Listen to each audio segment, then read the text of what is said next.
시작은 문재인 정부가 2015년 12월 말에 있었던 한국과 일본의 위안부 합의를 재검토를 하면서부터 시작이 되었는데요. 네. 당시 워낙 급작스럽게 발표가 되기도 했고 또한 불가역적이라는 그런 표현이 들어가면서 예. 많은 국민들이 해당 이슈에 대해서 이해를 하지 못했었습니다. 맞습니다. 2015년 당시 생각이 나는데 뭐 서둘러서 너무 처리한 게 아니냐라는 비판도 있었고요. 그리고 가장 중요한 거는 이 당사자인 할머님들께 동의나 양해를 구하지 않고 진행이 돼서 비판을 넘어서 지금 비난까지 받게 됐었잖아요. 네, 맞습니다. 그래서 문재인 정부가 출범하고 나서 관련 협의를 검토하기 시작했고 지난 12월 27일 그 결과가 발표되었습니다. 맞습니다. 2015년 위안부 합의가 피해자 입장에서 접근하지 않았고 중대 결함이 있다라는 내용이 지적이 됐었는데 지난 9일에 강경화 외교부 장관이 후속 조치를 발표를 했었잖아요. 어떤 내용이었죠? 후속 조치에 대한 발표는 크게 세 가지로 나눠볼 수 있습니다. 첫째, 피해 당사자나 할머니들이 의사를 제대로 반영하지 않은 합의는 위안부 피해 문제의 진정한 해결이 될 수 없다라는 이야기를 통해 지난 2015년 합의에 대한 문제점을 지적했고요. 그리고 두 번째는 합의가 양국 간 공식 합의였다라는 사실은 부인할 수 없다라는 말을 통해 우리 정부가 일본 정부의 재협상을 요구하지는 않겠다라는 방침을 밝혔습니다. 그리고 세 번째로는 일본 정부가 출연한 화해치유재단 기금 10억엔은 우리 정부 예산으로 충당할 것이라는 이야기입니다. 예, 이렇게 후속 조치들을 발표를 했는데 이에 대한 여론의 반응이 또 궁금합니다. 어떻습니까? 네. 후속 조치가 발표된 이후 여론조사 기관인 리얼미터가 실시한 여론조사 결과가 발표가 됐습니다.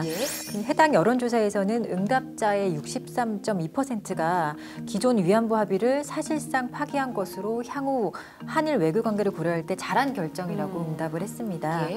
또 잘못한 결정이다. 기존 위안부 합의를 파기하지 않고 재협상 요구도 하지 않았기 때문에 잘못되었다라고 하는 결정은 응답은 그 전체의 20.5%로 조사가 됐습니다. 잘했다는 응답이 거의 60%가 넘었기 때문에 전반적으로는 이제 잘한 결정이라는 쪽에 무게가 실리는 것 같습니다. 하지만 그 실제 피해자인 이제 위안부 할머니들께서는 여전히 이제 부족하다, 재협상을 요구하는 의견이 있기 때문에 그 이 부분만큼은 정부가 피해 당사자도 좀 충분히 수긍할 수 있도록 최선을 다해야 한다는 생각이 듭니다. 근데 양국의 합의가 법적으로 효력을 발휘하기 위해서는 어떤 조건들이 있어야 됐는지 저희가 또 참고로 알아볼까요? 네, 국가 간의 합의가 법적인 구속력을 가지려고 하면 비엔나 협약에 규정이 되어 있는데요. 체결 당사국 사이에 그런 서면 형식으로 그리고 국가 간 합의가 있어야지만 된다고 이렇게 규정이 되어 있습니다. 그런데 2015년 위안부 합의 같은 경우는 관련 내용을 문서화하지 않았다고 하고요. 그리고 국가 최고 의사 결정 기관에 공식적인 승인 자체도 없었다고 합니다.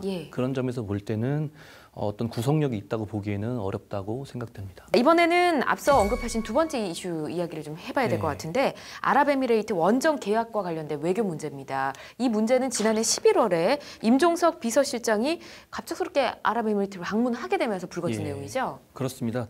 임종석 비서실장이 아랍에미레이트를 방문했을 때 방문 경위가 도대체 뭐냐라는 거에 대해서 많은 국민들이 궁금해했었습니다. 그랬었죠.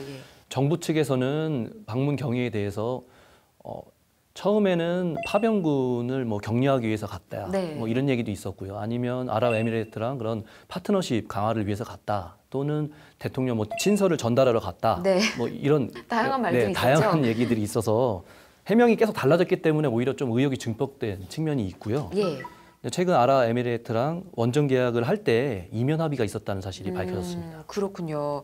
해당되는 문제가 아랍에미레이트 유사 상황 발생 시 우리 군대를 파견하는 조항이 들어 있었다 하는 내용인 것 같은데 위안부 관련 합의는 국제법상으로 구속력이 없다는 의견을 두 분이 전해주셨잖아요. 이 아랍에미레이트 원정 관련 계약은 어떤가요? 구속력이 법적으로 어떻게 될까요? 이 경우는 조금 다른데요. 좀 다른가요? 일단 원전 사업을 체결하기 위해서 아랍에미레이트랑 한 건의 군사협정 그리고 3건의 양해각서를 체결했기 때문에 이 경우에는 국가 간 권리 의무 관계를 발생시키는 구속력이 있는 합의가 있었다고 보입니다. 그렇군요. 조약은 법적으로 국회 비준을 받아야 되는 거 아닌가요? 네, 그렇습니다. 말씀하신 바와 같이 조약은 협정이나 각서와는 달리 국회 비준을 요하는데요. 때문에 이명박 정부 당시 국회의 비준을 받는 것이 어렵다라고 판단이 되자 국회의 비준이 필요 없는 협정과 양해각서 형태로 바꾼 것으로 보입니다. 그렇군요. 근데 이렇게 처리한 것이 법적으로 문제는 없는지도 궁금해집니다. 서 변호사님 어떤가요? 네, 만약 한국과 아랍에미리트 사이에서 맺어진 것이 조약이었다면 헌법에 위반될 소지가 상당히 높습니다. 네. 왜냐하면 헌법 60조 1항을 보면요. 국회는 상호 원조 또는 안전보장에 관한 조약, 중요한 국제 조직에 관한 조약, 통상 항해 조약, 주권의 제약에 관한 조약, 강화 조약 등 국가나 국민에게 중대한 재정적 부담을 지우는 조약 또는 입법 사항에 관한 조약의 체결 비준에 대한 동의권을 가진다 이렇게 규정을 하고 있기 때문입니다. 예. 한국과 아랍에미리트가 체결한 맺은 관계의 형태는 협정과 양해 각서죠. 조약이 아니고요. 예. 그렇기 때문에 이와 관련해서는 어떤 것에 중점을 두느냐에 따라서 사실 해석이 여러 가지로 나뉠 수 있습니다.